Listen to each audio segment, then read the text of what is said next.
Իսկ սրտե շնորհավորում եմ Շվեդիայում գործող եզդի առաջին TV հեռուստաընկերության մեր գործընկերների Սուրբ Ծնունդն ու Ամանորը։ Գաղտնիք չէ, որ դարերի ընթացքում եզդի եւ հայ ժողովուրդը մեկ բռունցք պայքարել են ամեն ինչի դեմ։ Դրա վառ ապացույցն էր ապրիլյան քարոզիա պատերազմի ժամանակ այն եզդի հերոսների արած սխրագործությունները, որոնց շնորհիվ ազերի բաշիբոզուկները հետ շպրտվեցին հայկական սահմաններից, հայոց հողից։ Անկեղծ նորից շնորհավորում եմ, սիրելի գործընկերներ, սիրելի եզդի ընկերներ, ձեր տոնը,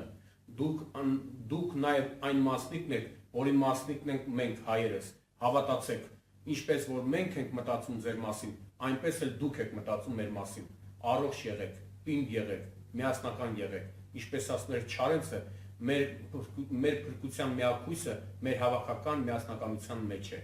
բարին ընձեզ, Գագիկ Շամշյան, Սուրանկյուն։